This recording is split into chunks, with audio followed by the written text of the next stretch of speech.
Assalamualaikum warahmatullahi wabarakatuh. Halo teman-teman, kembali lagi di channel ini. Nah, sekarang kita akan membahas tentang diagram puisi baru, bagian dari apresiasi puisi. Apa-apa saja jenis-jenis puisi baru atau puisi berpola yang ada di dalam uh, video ini. Mari kita bahas. Kita akan mulai dari puisi baru. Nah, puisi baru adalah istilah yang digunakan untuk merujuk pada bentuk-bentuk puisi yang muncul setelah periode puisi klasik atau tradisional. Puisi baru seringkali mengeksplorasi gaya, struktur, dan tema yang berbeda dari puisi tradisional. Dalam puisi baru, para penyair seringkali bereksperimen dengan penggunaan bahasa, pengaturan tata letak, atau tipografi, dan gaya penulisan yang inovatif. Nah, salah satu ciri khas puisi baru adalah kebebasan dalam penggunaan pola rima dan meter atau irama. Puisi baru cenderung lebih fleksibel dalam hal ini, memungkinkan penyair untuk mengekspresikan diri dengan cara yang bebas dan kreatif. Nah, setelah itu, puisi baru juga sering kali menggabungkan elemen-elemen visual musikal dan bahasa yang digunakan untuk menciptakan efek yang lebih mendalam. Nah, puisi baru ini termasuk dengan puisi yang berpola, di mana puisi-puisi berpola ini memiliki pola 1 baris, 2 baris, 3 baris, 4 baris, 5 baris, 6 baris, 7 baris, 8 baris, dan yang terakhir itu ada 14 baris. Kita mulai dari puisi yang pertama, peribahasa. Peribahasa termasuk ke dalam puisi 1 baris. Nah, dalam peribahasa adalah bentuk ekspresi atau ungkapan yang mengandung makna kiasan atau perumpamaan. Nah, selain peribahasa, ada puisi 1 baris lainnya seperti bidal, ungkapan, dan lain-lain. Nah, dalam peribahasa ini sering digunakan dalam bahasa sehari-hari untuk menyampaikan pesan atau nasihat secara singkat dan padat. Nah, peribahasa dapat mengandung nilai-nilai budaya, kearifan lokal, dan pengalaman hidup yang telah terakumulasi dari generasi ke generasi. Nah, contoh peribahasa yang sering kita dengar adalah mungkin ada udang di balik batu, tong kosong nyaring bunyinya, dan lain-lain sebagainya. Nah, dalam peribahasa ini biasanya digunakan untuk mengungkapkan sesuatu, untuk membuat hal yang lebih terkesan puitis. Nah, lebih tepatnya seperti itu.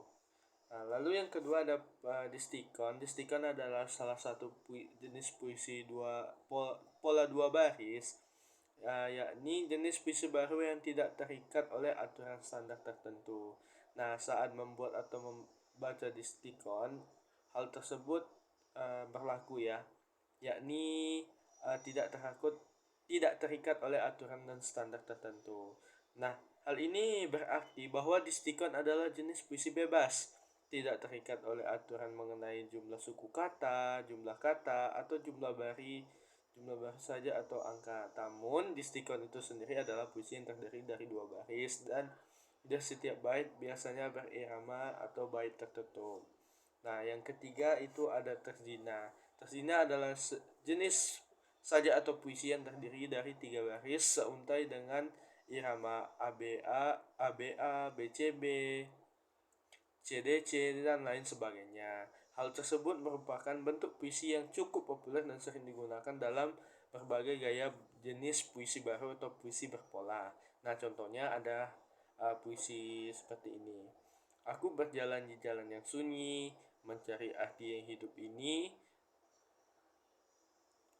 mencari arti dalam hidup, tapi semuanya terasa begitu sunyi. Malam datang membawa sejuta bintang menerangi jalan yang gemerlap panjang,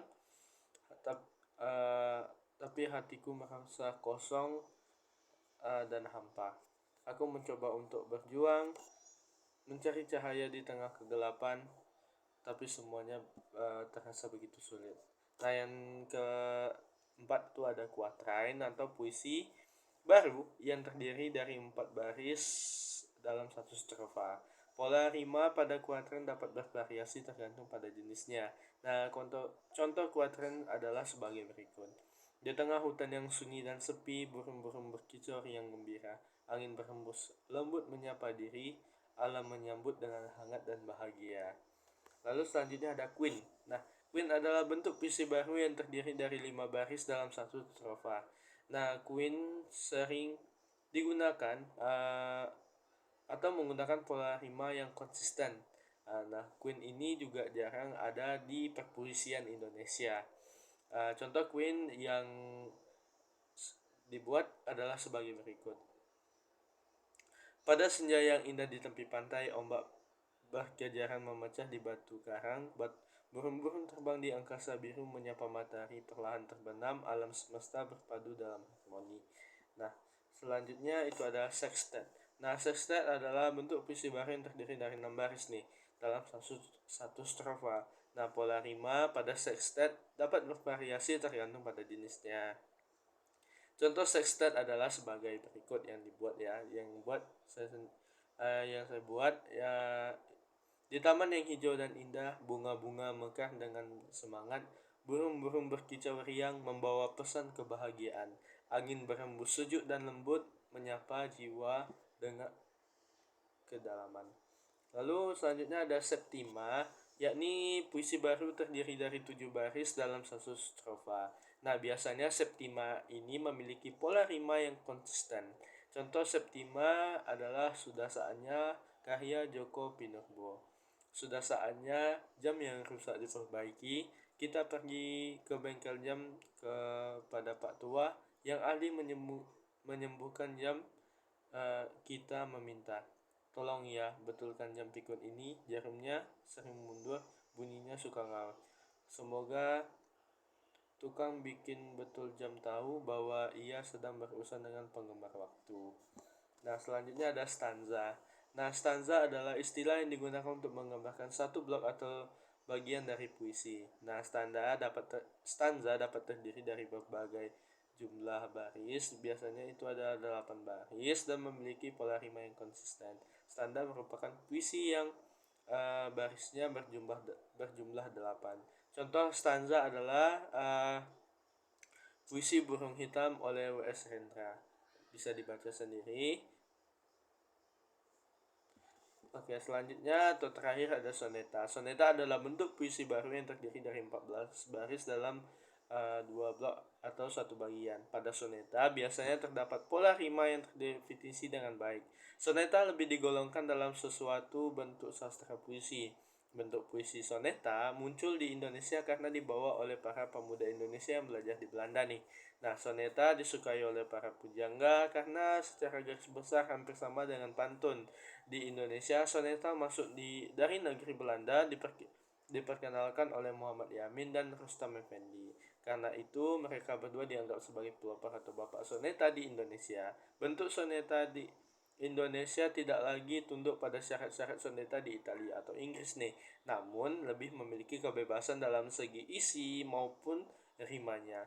Yang menjadi pegangan yaitu jumlah barisnya berjumlah 14. Baik, sekian pembahasan kita pada kali ini tentang diagram puisi baru atau jenis-jenis puisi baru dari pola puisi 1 baris, 2 baris, 3 baris, 4 baris, 5 baris, 6 baris, 7 baris, 8 baris, dan 16 baris. Baik, sekian di video kali ini. Sampai jumpa di video selanjutnya. Terima kasih.